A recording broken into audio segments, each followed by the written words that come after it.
Hello everyone! I've got something a bit different for you today, a review of 1965's Ironfinger, which is a Japanese James Bond spoof directed by Jun Fukuda and starring Akira Takarada. If you're thinking to yourself, I've never heard of this movie, that's okay, neither had I until a few years ago when one of my viewers mentioned it. I believe it is kind of a rare film. The only streaming service that offers it is the Criterion channel. I have checked periodically on YouTube and I've never seen it come up. I don't think that Amazon is selling it. It's been a while since I checked there, so I could be wrong. Certainly my library network does not have a copy. So for a while there, it seemed like it was totally out of my grasp. When one of my brothers surprised us with a year-long subscription to the Criterion channel last Christmas, this is one of the things I was most excited to get access to. Ironfinger's Japanese title is Hyapatsu Hyakuchu, which can be translated 100 shot, 100 killed, which is the film's alternate title. It is actually one of a pair. In 1968, Fukuda directed a follow-up titled Golden Eyes, also known as Booted Babe, Busted Boss, with Takarada reprising his role. Criterion lists both of these movies, so I had every intention of watching and reviewing the two of them together. However, last night when I sat down to watch Golden Eyes, Criterion gave me an error message saying that they were having trouble streaming the movie because of a rights issue. So much for that idea. It's okay, it'll just make this video shorter, which means less work.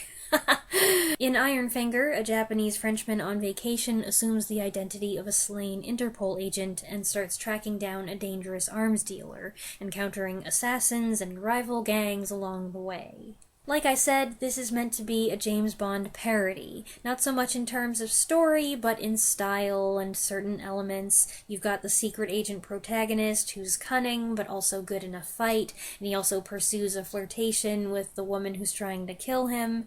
You've got a couple bikini or underwear-clad ladies, you've got gadgets and fancy cutting-edge technology, and there are even a couple obvious references, like when the hero mentions other agents 008, 009, 10. I should divulge that I haven't actually seen any James Bond movies start to finish. I've seen bits here and bits there, and I've watched several videos on the topic, but the movies just don't appeal to me, and they never have. I do like a lot of the theme songs. I have a whole James Bond playlist that I like to put on, and I'm not opposed to the movies existing. I find certain things about that character unappealing, namely the womanizing, but I might watch a few at some point in my life. I feel like I'm most inclined to check out the two Timothy Dalton ones, not just because Timothy Dalton is one of my favorite Mr. Rochesters, but based on things that I've seen and things that I've heard from people who are fans of the series and who are fans of the Ian Fleming books. I don't know, those seem more appealing to me. But I'm not going to do that right now. I don't have time for that, and I'm still not really inclined to watch them. Sorry. To any James Bond fans watching, don't get excited. I'm not kicking off a new review series. Sorry. Anyway, that's where I'm coming from, and maybe that's why I had some trouble getting into this at first, or maybe that had nothing to do with it at all. Things move very fast in this film, exposition isn't always forthcoming, and there are a lot of characters involved speaking a variety of languages, Japanese, French, English, maybe Thai, maybe Mandarin, so you've got to be quick if you want to keep everyone straight. The film is high energy, though, and some of the action scenes, while ridiculous, are entertainingly creative. There's a wacky improvised sword fight, and Takarada has one sequence where he fights a bad guy in his underwear in a grungy bathroom, which is crazy enough even before he starts using a plunger. If you haven't picked up on it yet, this movie is also quite goofy, lots of slapstick, lots of cheekiness, a minimal sense of real danger. Akira Takarada was the main draw for me. He became a favorite when I was going through the Godzilla series, and it's always a treat when he shows up in anything, whether it's a serious movie or a silly one. I've learned that he could do either smoothly and convincingly, so I looked forward to seeing how he would be as the lead in a movie like this. His character here is both capable and inept. He's on top of things, but he isn't. He's a step ahead, he tricks the bad guy, he seizes control of a situation, and then something goes awry and he's in trouble again. Several times he gets knocked out, tied up, locked away, and almost always he's dependent on someone else to help him execute his escape. Still, this easygoing, unassuming, good-humored character is very likable and charming. It's Akira Takarada, who I'm predisposed to like, and he seems to be having a lot of fun here, even more than in Latitude Zero. The rest of the cast includes Mie Hama, playing an explosives expert who is the stylish, alluring Bond girl type to a T. Hama actually appeared in several spy movies.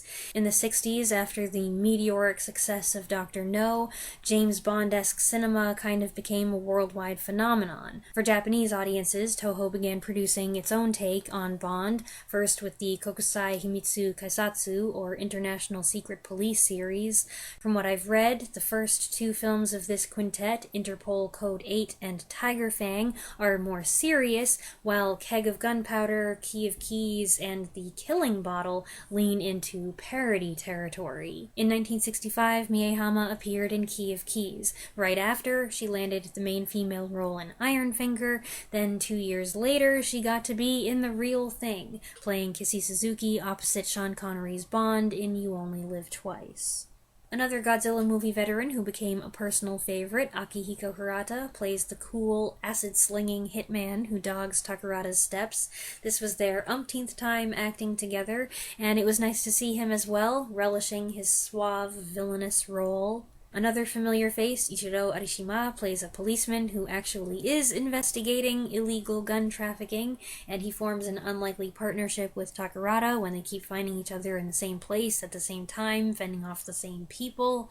Unfortunately, he's not the most dependable sidekick. He may be able to pull off a daring interception, but in all likelihood, he'll get knocked out mere seconds later. And Mike Deneen, an American actor who appeared in many Japanese films, has a key role. He plays it entirely straight, unlike pretty much everyone else in the movie. It's not a huge surprise that this was as silly as it was, given that it was directed by Jun Fukuda. After this, Fukuda went on to helm many of the more bombastic Godzilla movies of the 60s and 70s. Among his more notorious contributions are Son of Godzilla and Godzilla vs. Megalon, but he also directed Godzilla vs. Gigan, Abira Horror of the Deep, and Godzilla vs. Mechagodzilla, which is one of my favorites of the Showa era. By the way, composer Masaru Sato, who wrote the excellent score for Godzilla vs. Mechagodzilla, also did the music for this one, another jolly mix of jazz, surf, and swing. I'm not sure who this movie is for. On the one hand, it's got some stuff that made it feel like a kid's movie, like when Takarada escapes by sliding down the banisters. But on the other hand, it's got one or two surprisingly violent deaths. One of them is off-screen, but there's blood. It's very fake blood. But it was a funny death, but it was one of those things where you're like, oh my goodness, wow! And there's also a gratuitous scene with a scantily clad nightclub dancer that goes on for an awfully long time. So it's really not for kids, but if you like comedies, spy comedies, spoofs, things like that, this might be up your alley. Or if you just like Japanese movies from this time period, if you like these actors. While it wasn't exactly my jam, I did have a fun time with it. It's well shot, it's lively, it maintains a good pace and has engaging action, some creative editing, and some clever gags. Unfortunately, I can't tell you how its sequel, Golden Eyes, compares. I do know that Akira Takarada came back, so that's a good sign. Plus, Yoshio Tsuchiya has a supporting role. If it suddenly becomes available to me on Criterion, I'll watch it and let you know. I hope you enjoyed this review, and I'll be back with another video next weekend. Thanks for watching.